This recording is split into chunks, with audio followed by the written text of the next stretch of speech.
What up, fellas? It's your boy Freelancer here. It's been a minute. I've been busy last year, so I didn't do a video for last year.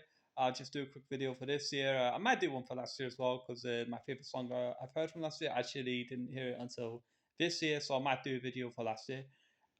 This year was definitely better overall. There's been a few, I mean, it could be worse than last year. Last year, like, I didn't even bother, partially because I was busy and also because what even happened last year. You know what I mean? But yeah, anyway, let's get to it. Honorable mentions. There's a few honorable mentions. You know, these are songs that were okay. They could have been better, in my opinion. But they were like, they're okay for like one time, couple time listens. You know, like I felt like they were either one of the stronger songs or like a really weak project, or at least there was some kind of potential to be better.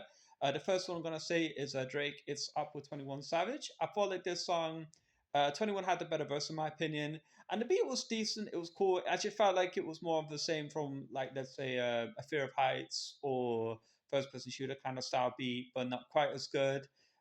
From For My Dogs, or even one of the highlights of her last, like let's say I don't know, like Pitch Flex or Jimmy Cooks off the album before that. So I felt like this song was it was decent, but it could have been better. Like No Face as well was okay.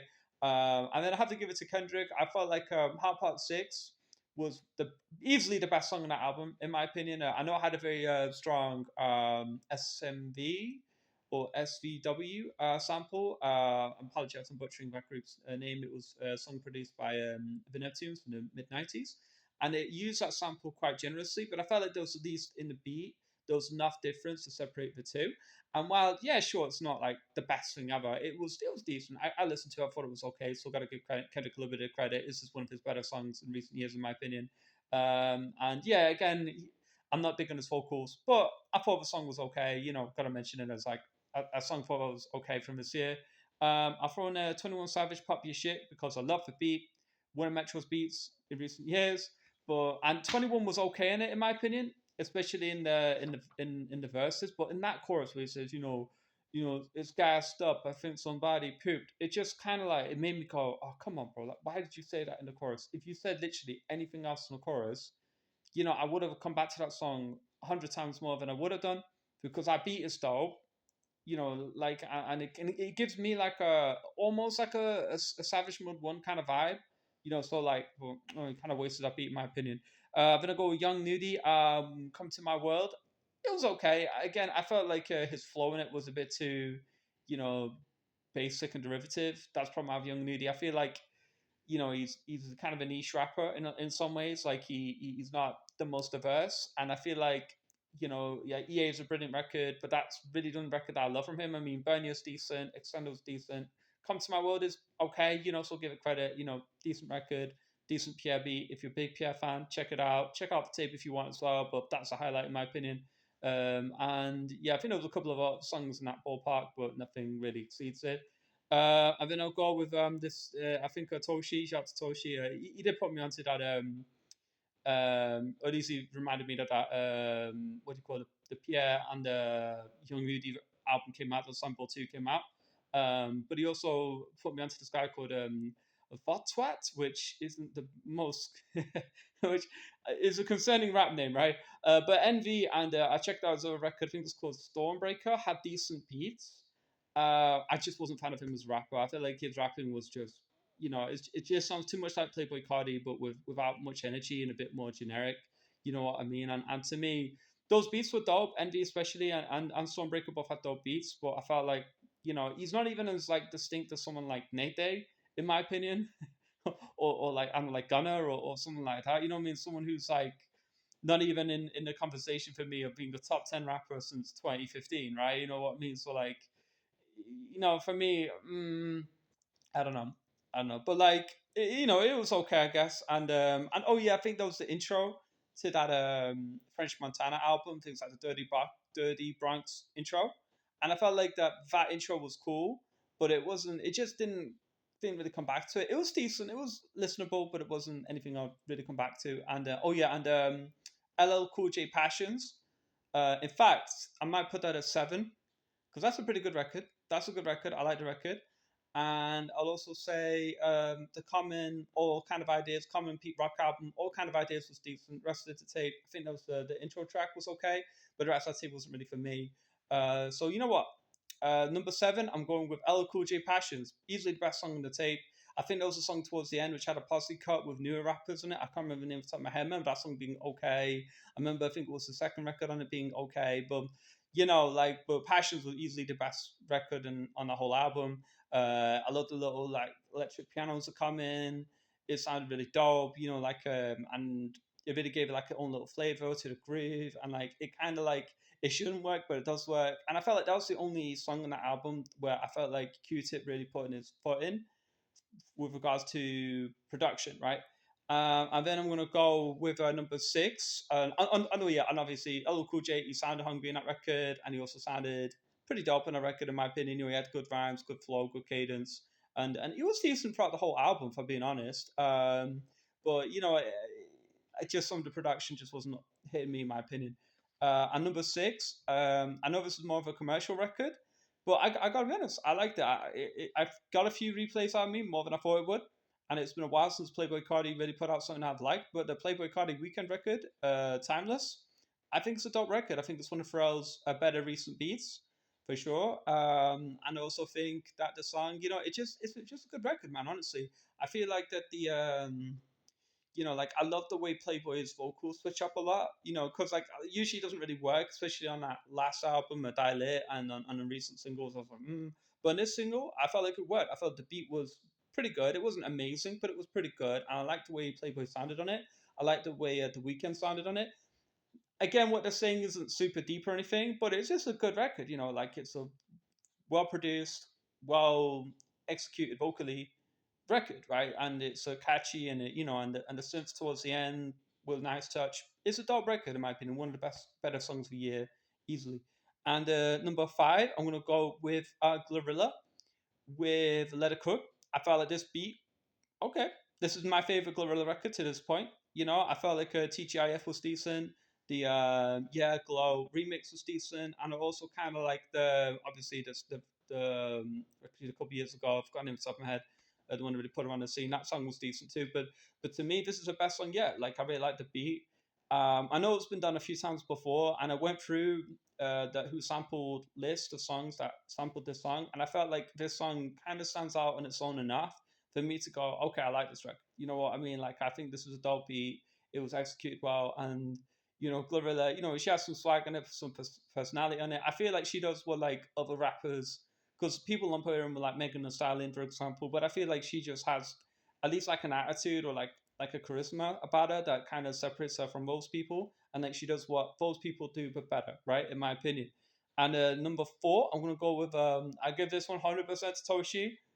You know what I mean? And Glorilla to an extent, but like I definitely have to give it to one to Toshi. There was no way in hell I would have even heard about this rapper, right? Or let alone check his stuff out. But yeah, this Aguilar album, particularly the song Knock from Out the Box act, that song is brilliant. I love that record. I've already heard it like a bunch of times. It's a great record.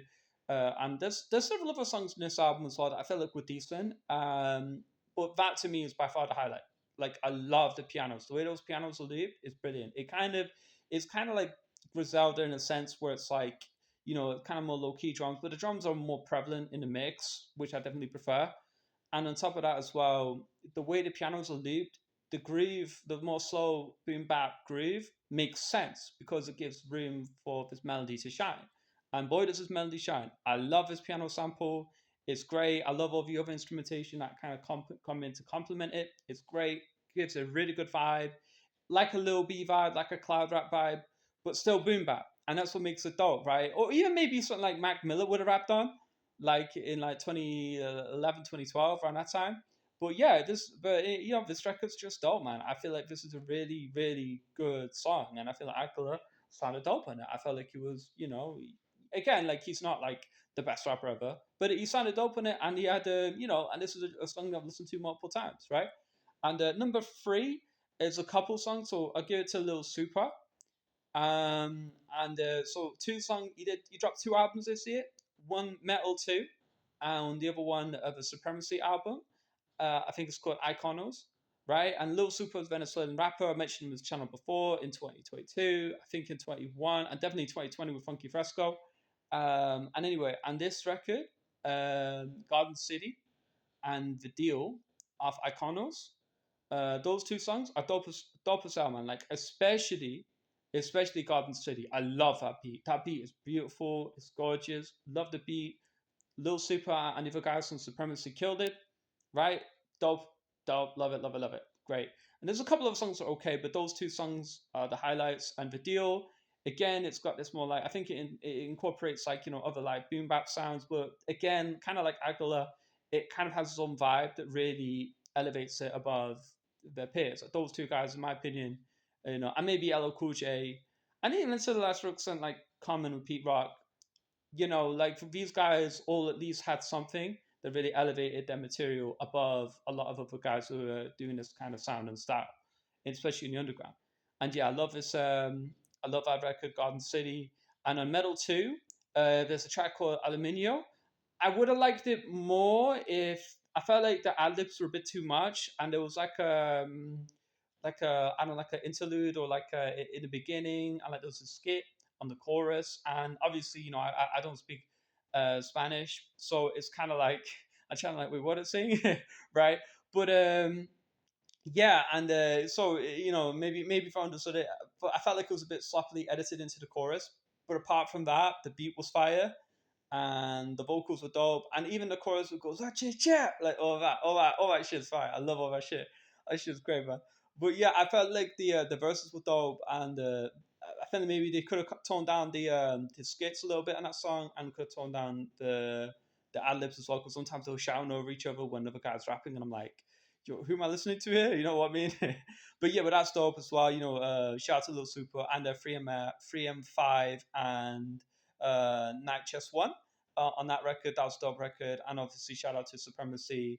I'm gonna call the other two, or at least the other rapper on Supremacy as a DN, because you look at that title. I ain't saying that shit. And number two, Bryson Tiller, whatever she wants. I know this is more like it's like a hip hop R&B record, but I feel like with the Playboy Cardi Weekend record, I feel like it incorporated both of them very well. And this record, I absolutely love it. I love the string sample. I love later on the beat with it comes into the drum. I love that shit. That shit's fire.